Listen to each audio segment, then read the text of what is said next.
vamos a enfocarnos en este año, 1532. ¿No? Antes de este año, la cultura peruana era independiente. Luego de este año, el Perú, ¿no? Cuando los españoles llegan al Perú, a los incas, se vuelve una etapa dependiente entonces. En la literatura inca, ¿no? Que surgía todavía, o la cultura inca que aparecía por los siglos XII, siglo XIII todavía, hasta 1532, justamente en este año, esa cultura peruana se ve transgredida, ¿no? Hay que entender que en estos tiempos éramos autóctonos, éramos innatos en este caso, ¿no? Justamente, debemos acordarnos algo bien importante. Toda literatura en un inicio siempre es oral y siempre es anónima. Luego todavía la literatura recién es escrita. Es por eso que la literatura peruana a sus inicios fue oral. Por ejemplo, la literatura en Grecia, los que transmiten esa literatura griega eran llamados los aedas y rapsodos, ¿no? La literatura española, los que transmiten esta literatura eran los trovadores y juglares. Pero en el Perú, en tiempo de los incas, los que transmiten esta literatura de forma oral y anónima eran los amautas y los arebicos. Entonces, en tiempo de los incas hay que tener una cosa, ¿no? La literatura es oral, anónima, ¿no? Es colectiva, porque muchos contaban la misma historia y no se sabía quién era el autor, porque tampoco en ese tiempo a las personas quizá les interesaba hacerse conocido, ¿no? La literatura también es panteísta y cosmogónica, porque recordemos que los incas creen en muchos dioses, el sol, la luna, las estrellas, ¿no? O de la Pachamama, ¿no? Los incas creen en todo eso, ¿no? Ahora, una característica esencial de los incas también es el runacimi, porque los incas hablan el quechua, ¿no? Nuestro idioma oficial en estos tiempos de los incas era el quechua. Por eso esta literatura inca también se le conoce como literatura quechua, ¿no? Ahora, justamente en tiempos de los incas, por ejemplo, o se hablaba, por ejemplo, del Aymoray, se hablaba del Ayataki, se hablaba del Urpi, el Aymoray, el Huacantaki, ¿no? El Cashwa, el Huayme, por ejemplo, ¿no? Por ejemplo, decimos, ¿no? Ahí tenemos, por ejemplo, el Aylli, ¿no? El Aylli, que en realidad, justamente también, como decíamos, ¿no? El Aymoray. Ahora, por ejemplo, el Jaraui en tiempo de los incas, canto sentimental. El Aymoray, festejo de la cosecha. El Urpi, canto a la paloma. El Cachalpari, canto de despedida, por ejemplo, ¿no? Porque recordemos una cosa, ¿no? Los amautas representan la literatura cortesana, la clase noble. Los amautas solamente cuentan mitos y leyendas. Y los mitos y las leyendas explicaban el origen de las cosas, el origen de la naturaleza. Y eso solamente lo pueden escuchar la clase noble. Pero ahora, para el pueblo, se transmitían los poemas y las canciones. Y esto lo transmiten los arábicos, ¿no? Y justamente mencionamos el Aymoray, el Ayataki, el Huacantaki, el Cachalpari, ¿no? El Aylli estamos transmitiendo, ¿no? Entonces lo transmiten los arábicos. Ahora, pero la cultura peruana se ve transgredida en este año, 1532. ¿Por qué? Porque los españoles en este año llegan al Perú. Y cuando llegan al Perú, hubo un derramamiento de sangre impresionante. Entonces, ¿qué debemos entender nosotros? Oye, para los españoles, para ellos todavía, ¿no? Tenemos que entender que ellos decían, ¿no? Nosotros vinimos al Perú para educarnos, para culturizarnos, porque dice que no sabíamos nada. Pero mira cómo luego nos han dejado los españoles, ¿no? Es por eso que en este año se va a comenzar en el Perú la conquista, ¿no? La conquista. Justamente en este año llegaron a Cajamarca los españoles. Francisco Pizarro, ¿no? Se dio la captura de Atahualpa. Es con este acontecimiento, con la captura de Atahualpa en 1532, que comenzó la conquista en el Perú. Pero una cosa, en los incas tenemos literatura. En la literatura de la conquista, la literatura ya viene poco a poco desapareciendo, porque el Inca Garcilaso de la Vega no es netamente peruano, por así decirlo, ¿no? Porque su padre se llama Sebastián Gómez Suárez de Figueroa y es un español, y su madre Chimpugio, ¿no? Es un mestizo. Este exponente peruano es el primer mestizo biológico y espiritual del Perú, ¿no? Su obra, Los Comentarios Reales, que fue publicado en una primera edición en 1609 y una segunda edición en 1617, ¿no? Por ejemplo, la primera parte de esta obra, que titula Los Comentarios Reales, nos habla de la organización política, económica y social del imperio. Ya la segunda parte, que titula Historia General del Perú, nos habla de las guerras civiles, pero entre españoles, ¿no?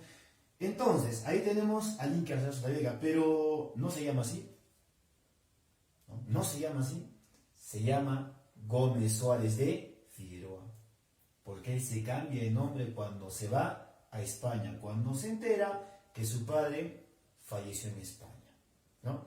Entonces, justamente como estamos diciendo, en este tiempo en el Perú la literatura va desapareciendo, ¿no? ¿Por qué decimos eso? Porque mira, en 1542, o sea, 10 años después de que los españoles llegaron al Perú, ya no está la conquista, ¿no?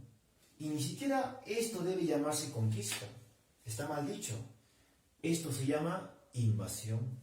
Ten en cuenta que aquí, en este tiempo de los incas, aproximadamente 12 millones de incas. Pero mira qué va pasando después, un derramamiento de sangre impresionante en el Perú, ¿no?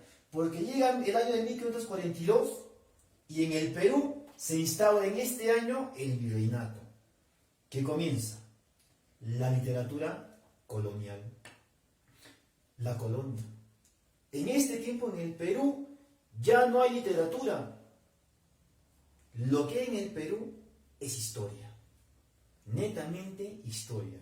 Y alguien se preguntará, Amariliz, Juan del Valle Cavieres, Juan Espinosa Medrano, Pedro Peralta Baronevo, sí, está bien, son literatos, pero en este tiempo, ¿no?, recibimos influencia europea, influencia del periodo clásico, ¿no?, influencia del periodo barroco, influencia del periodo afrancesado. ¿Nos damos cuenta? Todo es influencia y nada es autóctono. Y lo que mayormente hay aquí es historia, ¿no? Justamente, por ejemplo, en historia, ¿no? ¿Por qué digo? Porque acá simbolizamos el derramamiento de sangre. Los incas morían por cantidad, ¿no? Por eso estamos intentando simbolizar un poco. Pero no abocamos mucho a la historia, sino a la literatura. Ahí tenemos a Amariliz, que escribió Epístola a Abelardo, ¿no? Hay que recordarnos, por ejemplo, que la epístola es una carta. Y en esta carta el autor expresa sus estados emocionales, ¿no? Entonces, Amariliz, Epístola a Abelardo. Luego tenemos a Juan del Valle Cavieres, por ejemplo, quien viene a ser el precursor del costumbrismo peruano. Su obra, Dientes del Parnaso. Encontramos, por ejemplo, a Pedro Peralta Baronevo, su obra, Lima Fundada, ¿no? Juan Espinosa Medrano, que escribió Apologético en favor de don Luis de Góngora. Y hace un momento dijimos, en la colonia no hay literatura, sino hay historia solamente. ¿Pero por qué hay historia? Porque recibimos influencia europea, ¿no? Y justamente influencia del barroco español, ya que Juan del Valle Cavieres y Juan Espinosa Medrano, ambos pertenecen a la escuela llamada el culteranismo, o también conocido como gongorismo. Esta escuela literaria se da en España, ¿no? ¿Quién es su líder? Luis de Góngora y Argote. Entonces, como estamos indicando, en la colonia, en el Perú, ya no hay literatura. Pero ¿qué pasa, no? Nosotros, o nuestros antepasados, comienzan un proceso de emancipación. Un proceso de emancipación, porque vamos a querer liberarnos de España. Es por eso que a finales del siglo XVIII, ¿no?, se empieza el proceso de emancipación. Y estamos buscando independizarnos, ¿sí?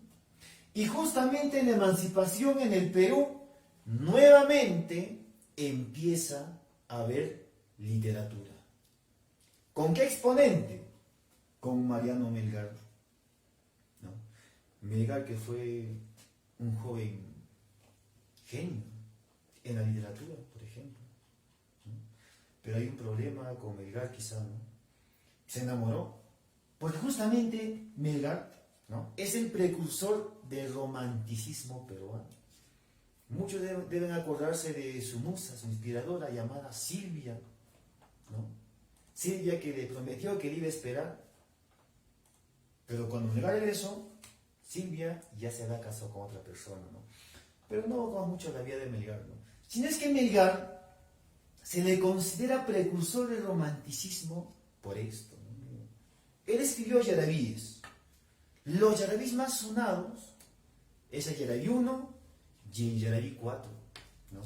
Por ejemplo, ¿no?, el yarabí 1, que decía, ¿no?, todo mi afecto puso en una ingrata, y ella inconstante me llegó a olvidar. Si así se trata un afecto sincero, amor no quiero más amar.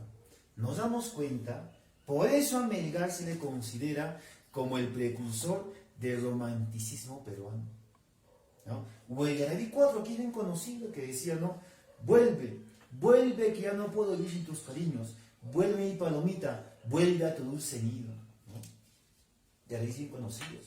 Por eso Melgar también se le conoce como el poeta de los yarabíes, ¿no?, el poeta soldado, el poeta de la emancipación. ¿Por qué él peleó por la emancipación del Perú? Y lo van a fusilar en Huamachirí.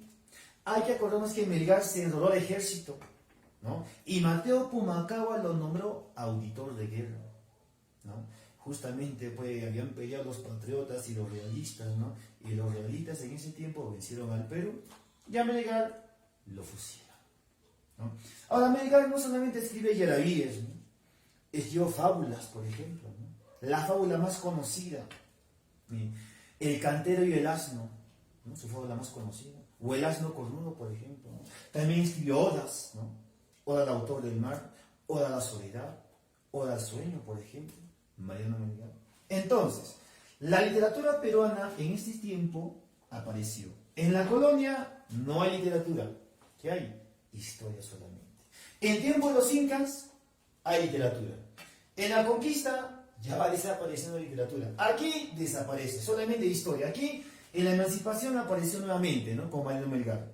Pero ahora, si nosotros estamos comenzando por el proceso de emancipación, ¿no?, que se dio a finales del siglo XVIII, una vez que nos independizamos, pero no totalmente, ¿no? Eso es por historia, quizá algunos saben. En 1821 se proclama la independencia del Perú. Es por eso que apareció la República. En este caso, la literatura de la República, ¿no? Justamente también en esos tiempos se daba la capitulación de Ayacucho, ¿no? Pero en la literatura aparecía el costumbrismo, aparecía el romanticismo y aparecía el realismo peruano. El costumbrismo aparecía en 1828 aproximadamente, pero el costumbrismo no se originó en el Perú. El costumbrismo tiene su origen en España. Y hace un momento dijimos, el precursor del costumbrismo peruano se encuentra aquí, ¿no?, en la colonia. ¿Quién era el precursor? Juan del Valle y Caviedes. Pero aquí tenemos el costumbrismo ya en el Perú. En el costumbrismo se presentaban dos vertientes, el criollismo y el anticriollismo. El criollismo, que era la clase media, ¿no?, la clase liberal, o sea, los que quieren liberarse de España, los que quieren independizarse, los que querían que España se vaya del Perú, porque España en verdad pues nos estaba dejando en una miseria total. Si en tiempo de los incas eran 12 millones de personas, llegaba la independencia del Perú, o sea, la república, la independencia, 1 millón de peruanos. Es por eso que aquí nosotros en la colonia conquista hemos intentado simbolizar el derramamiento de sangre. O sea, en el Perú hubo una masacre impresionante, ¿no? Y a eso los españoles pues le llamaban, ¿no? Educarnos, culturizarnos, ¿no? Una completa mentira. Entonces, el costumbrismo, como mencionamos, origen español, ¿no? Entonces, como decía, el criollismo, la clase liberal, los que quieren liberarse de España, ¿no? Quieren la independencia de España, obviamente, y su principal representante del criollismo peruano se llama Manuel Asensio Segura, ¿no? El que hace teatro costumbrista. Es por eso que su obra más importante es un teatro que se llama Ñacatita.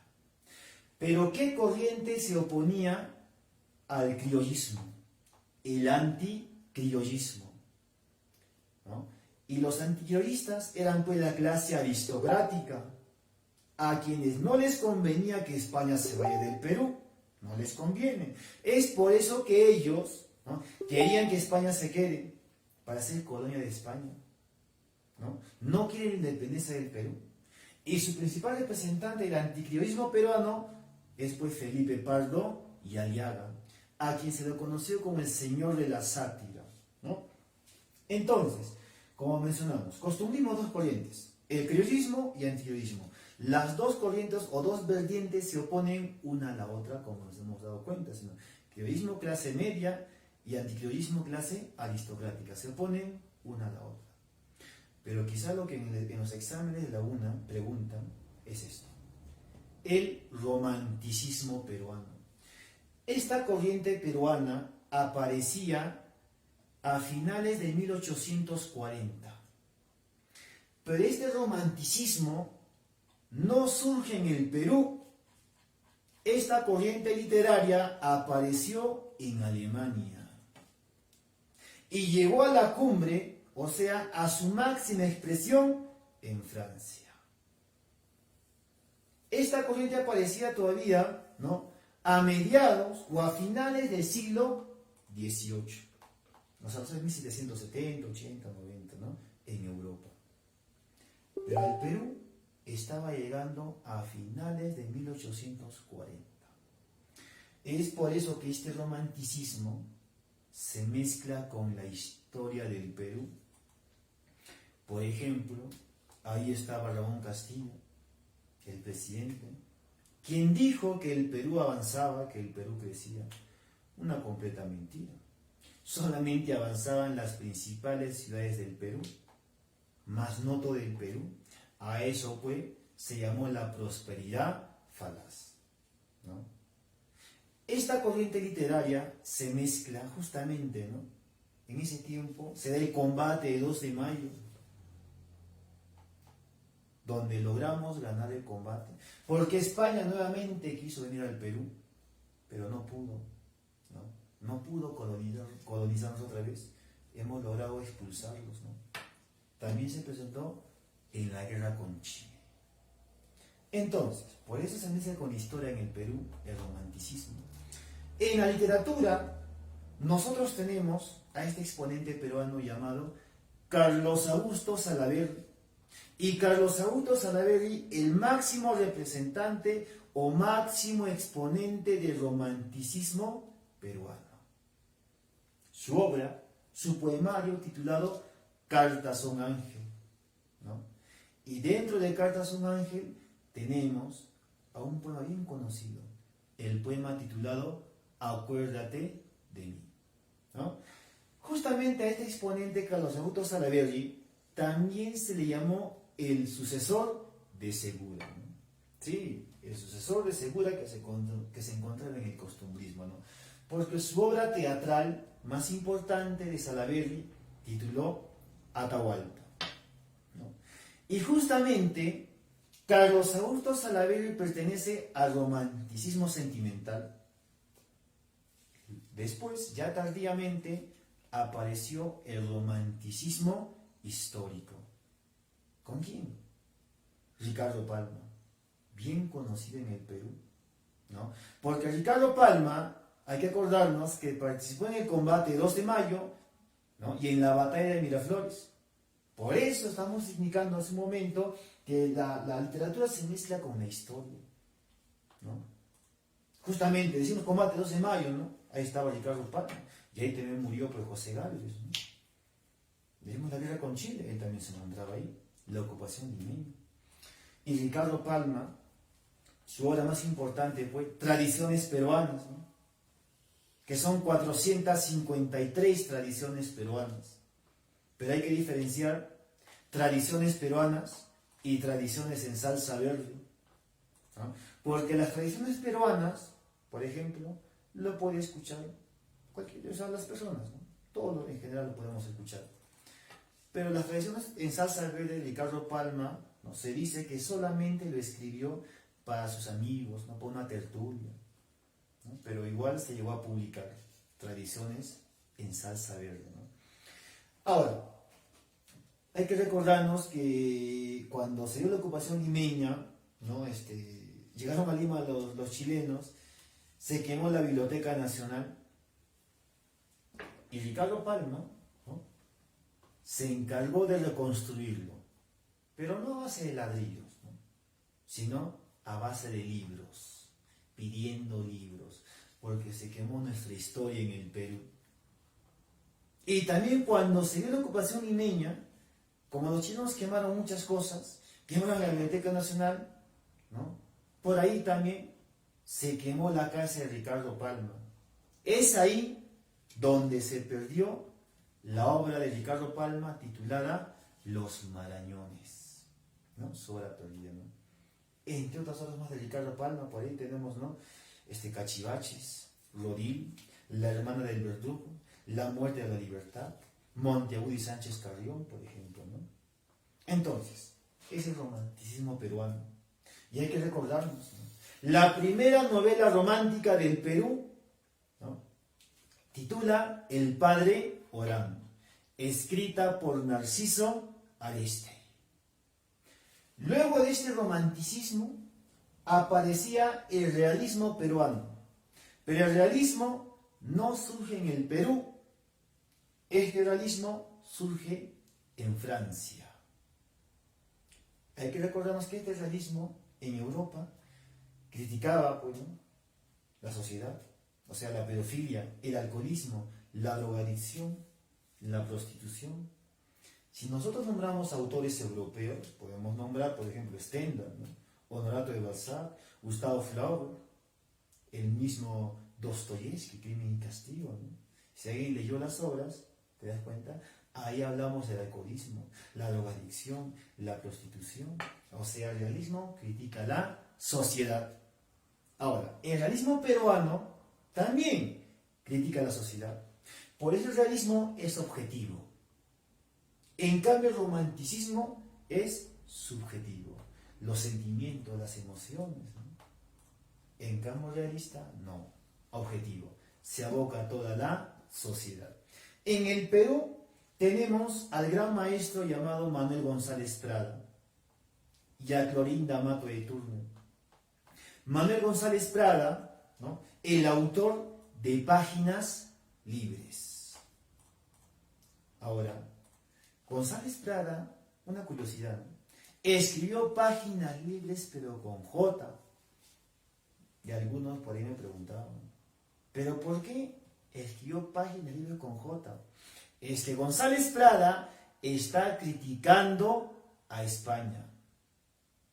Páginas sirve con G, él lo escribe con J. Y él decía, no, si igual se entiende, si igual se lee, ¿cuál es el problema? Pues, ¿no?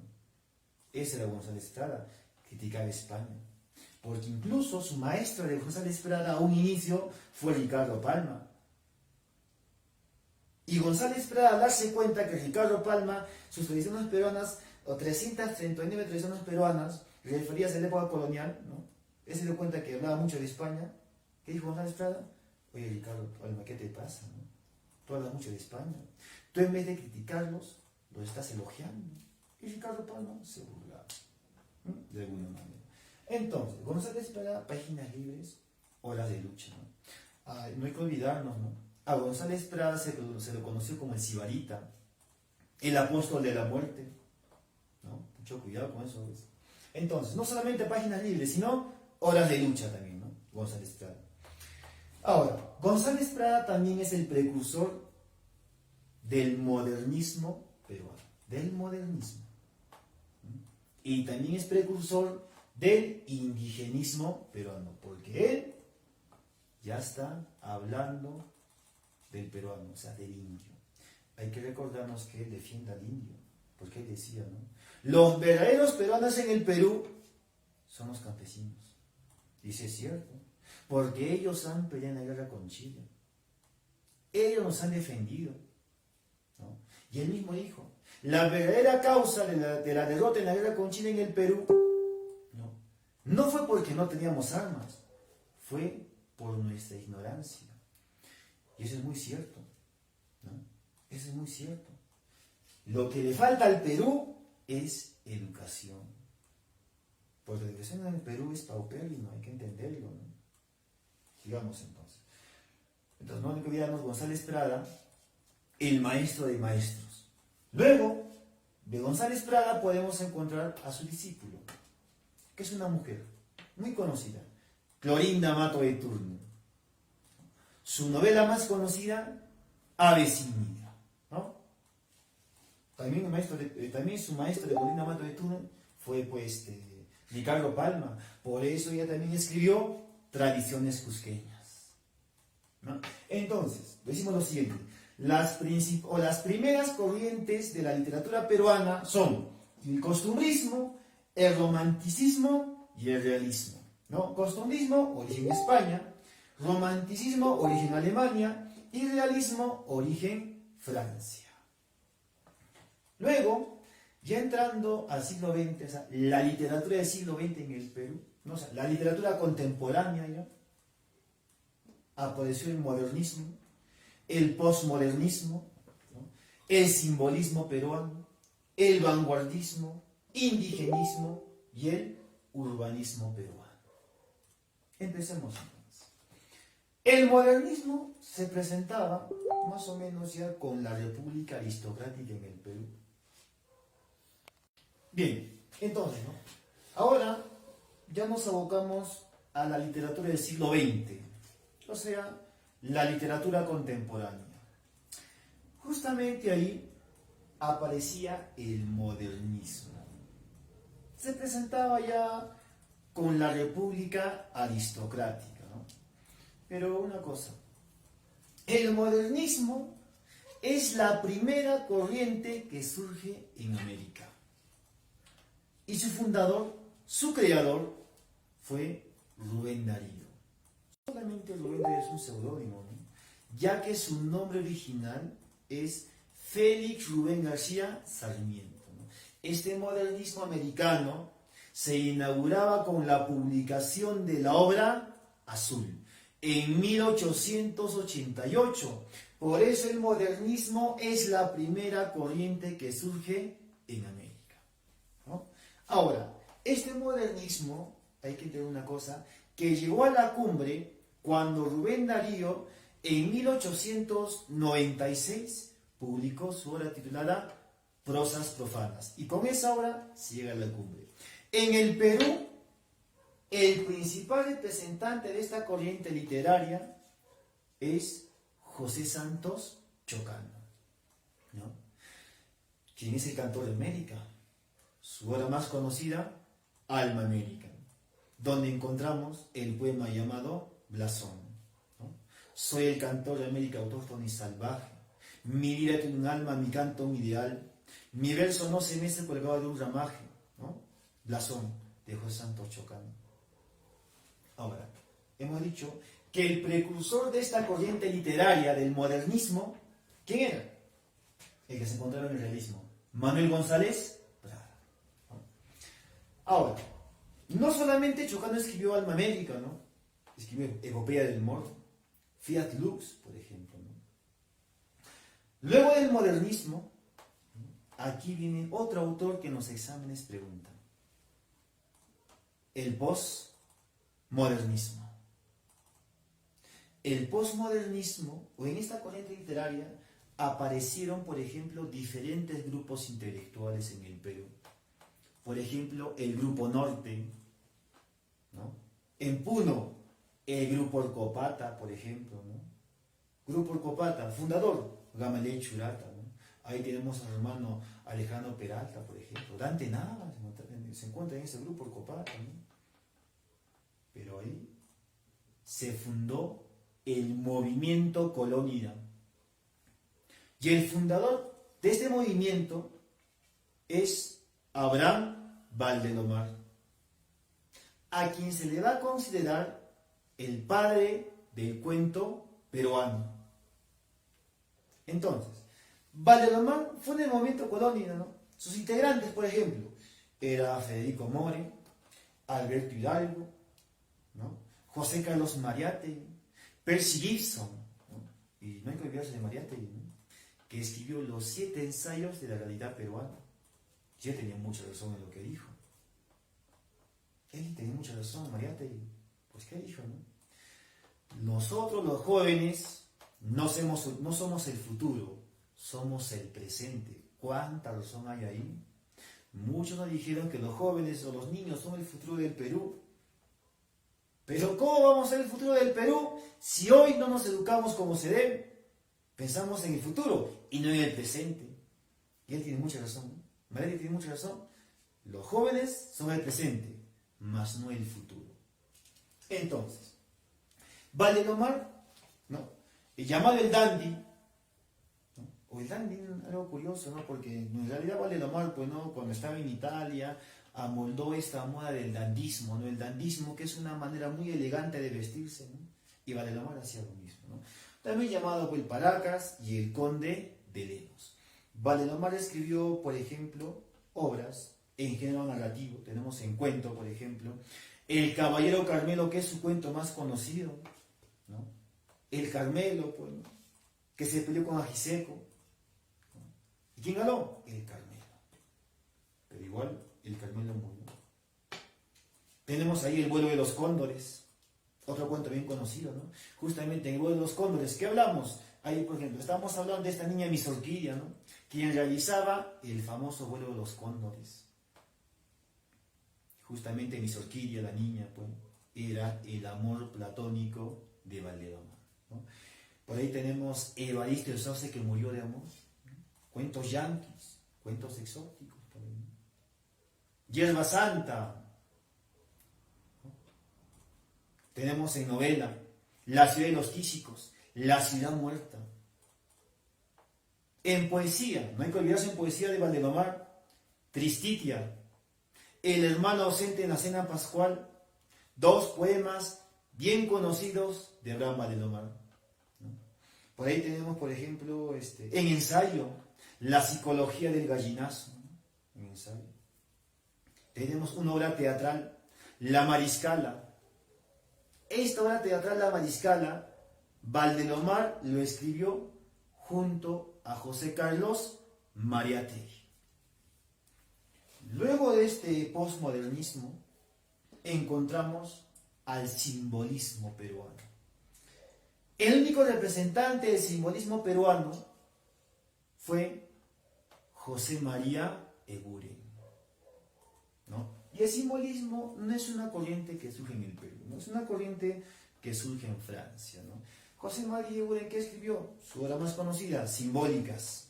Y ahí encontramos La niña de la lámpara azul, ¿no? Por ejemplo. Luego tenemos al vanguardismo. El vanguardismo aparecía en 1922, cuando César Vallejo publicó su obra Trilce. Y justamente aquí, ¿no? Vanguardismo, me aboco, porque yo quizá un literato que bastante en realidad me gusta la poesía de este señor, de este maestro, ¿no? César Vallejo, ¿no? Entonces, decimos Vallejo, nos acordamos Los Heraldos Negros. Los Heraldos Negros, publicado en 1918. Pero hay que acordarse, con los heraldos negros no se inicia el vanguardismo, porque los heraldos negros pertenecen o tienen una tendencia modernista y no vanguardista, ¿no? El vanguardismo se inaugura entonces con la obra publicada Trilce, en 1922. Ahora, ¿no? Recordarse, ¿no?, que a Vallejo se le conoció como el poeta del dolor humano. Y sí, él siente dolor, porque los heraldos negros, que es un conjunto de poemas, donde están los heraldos negros obviamente, y donde está el poema llamado Los dados eternos. Y ahí quizá Vallejo expresa su dolor, porque decía, ¿no? Pero en este poema, dedicado pues a su gran maestro, Manuel González Prada, que el poema decía, ¿no? Dios mío, estoy llorando el ser que vivo, me pesa haber tomado de tu pan, pero este pobre barro pensativo no es cosa fermentar en tu costado. Tú no tienes Marías que se van. Dios mío, si tú hubieras sido hombre, hoy supieras ser Dios. Pero tú que estuviste siempre bien, no sientes nada de tu creación. Y el hombre sí te sufre. El Dios es él, ¿no? Nos damos cuenta que Vallejo expresa un poco su dolor, ¿no? Porque en realidad el dolor, ¿cómo está quizá la humanidad hoy en día, ¿no? Entonces, ya es, pero eso, Los Heraldos Negros publica en 1918, ya en el 1922 se publicó Trilce, con esa obra se inaugura el vanguardismo. Luego Vallejo tiene otros poemarios, como por ejemplo, España parte de mí este cáliz, ¿no? Donde encontramos el poema Masa. Otra obra, Poemas Humanos, donde encontramos el poema llamado Piedra Negra sobre Piedra Blanca. Y este poema pronostica la muerte de César Vallejo. ¿Sí? Porque él dijo, ¿no? Me moriré en París con aguacero, un día del cual tengo yo el recuerdo. Me moriré en París y no me acuerdo. Y Vallejo murió en París. Y Vallejo también expresa ahí su dolor, porque fragmentos adelante que dice Vallejo, ¿no? César Vallejo muerto, le pegaban todos sin que él les haga nada. Sí, y Vallejo no les hizo nada en el Perú, pero a él lo maltrataban en el Perú. Él tuvo que irse del Perú a Francia. Y de Francia también lo botaron, lo expulsaron. Por ahí se fue a Rusia.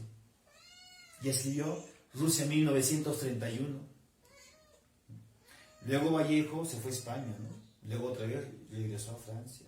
Y en Francia es donde Vallejo muere, fallece. Y cuando muere, pasa el tiempo, recién nos acordamos de los exponentes en el Perú, de los que son buenos. Bravo es peruano, ¿no? Es como en el deporte. No hay apoyo en el deporte. Uno tiene que salir del Perú para prosperar.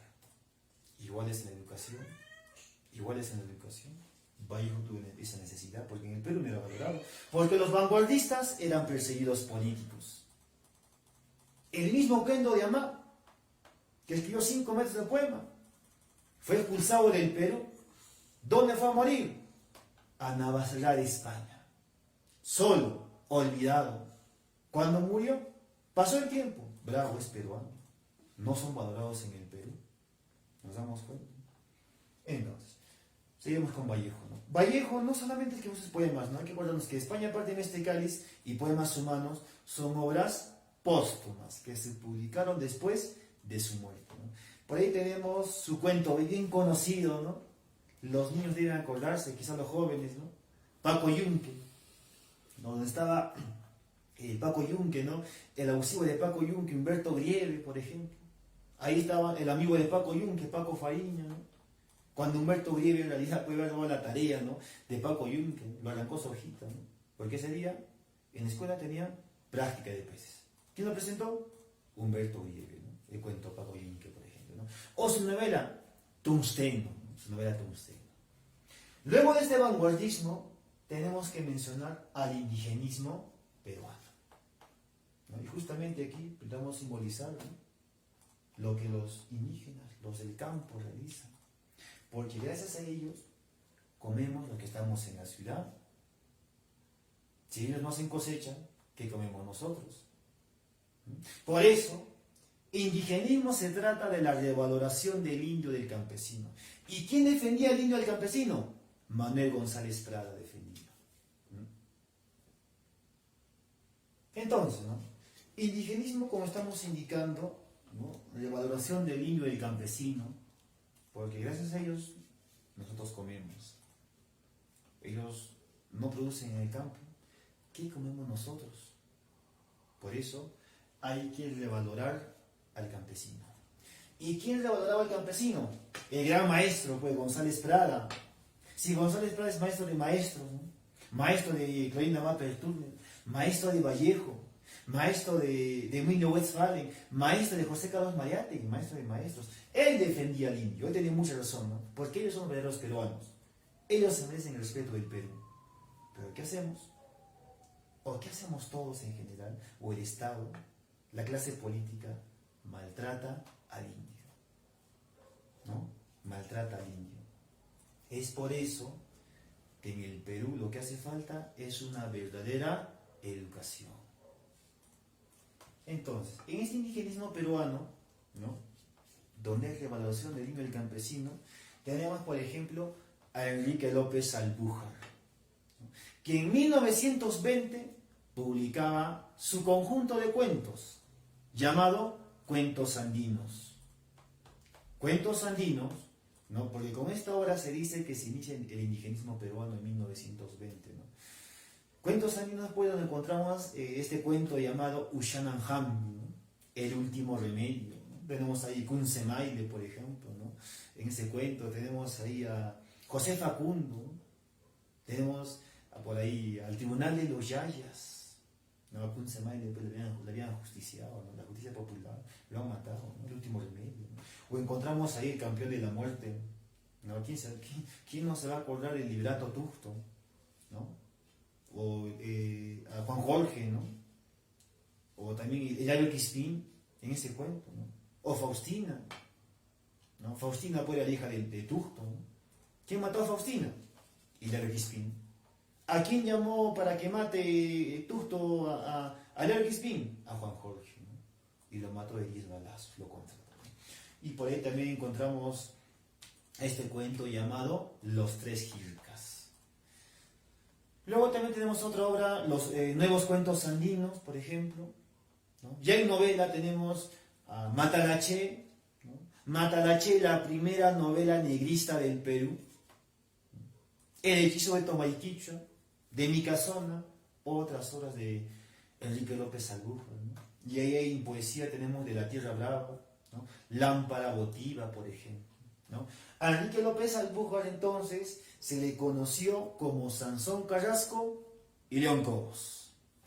Luego de Enrique López Albújar podemos mencionar a otro literato peruano, Ciro Alegría.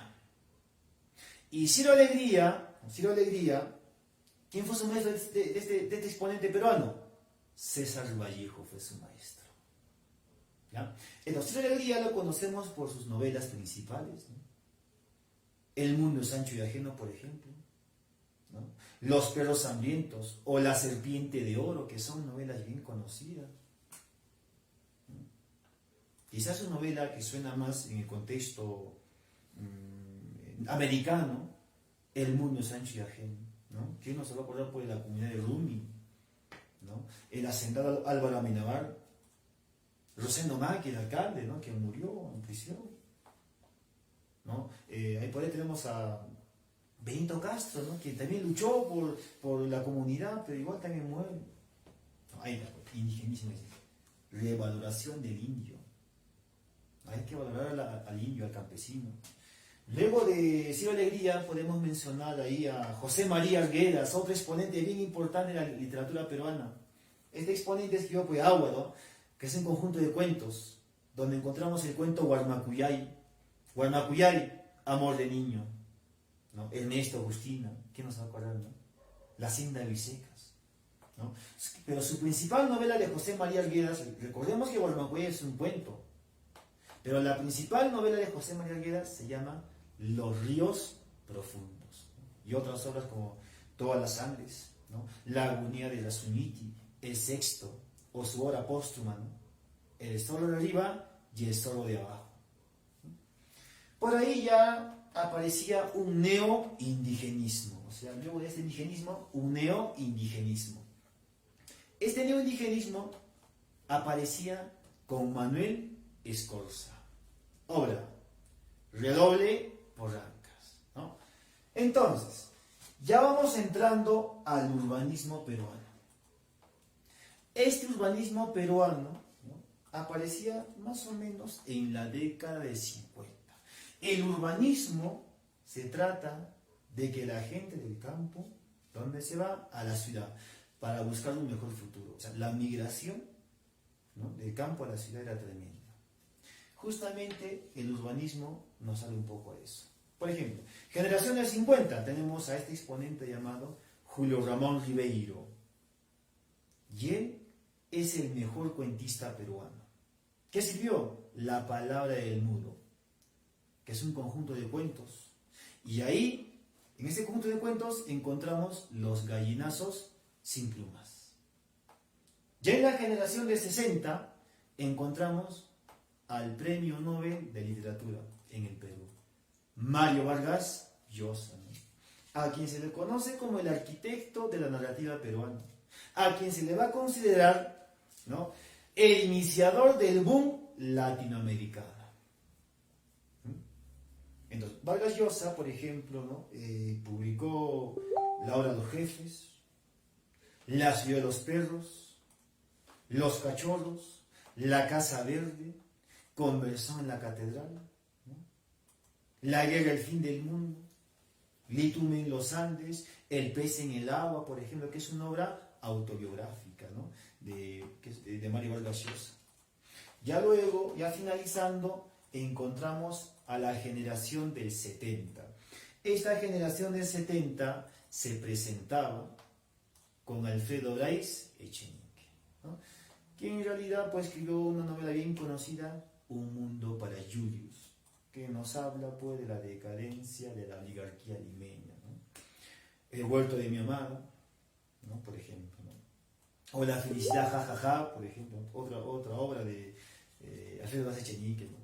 Entonces, como el día de hoy, esta mañana hicimos, ¿no?, la literatura peruana, ¿no?, hay que enfocarnos un poco en esta literatura, ya que debemos valorar lo nuestro, ¿no?, desde el tiempo de los incas hasta la actualidad, ¿no? Es por eso que quizá para un poco saber un poco más de los literatos, ¿no?, quizá por ahí recomendar que compremos obras peruanas, ¿no?, y así enterarnos más de lo maravilloso que es la literatura, la poesía, ¿no?, la novela, el cuento, la fábula, las odas en el Perú. Entonces, muchas gracias y hasta otra oportunidad.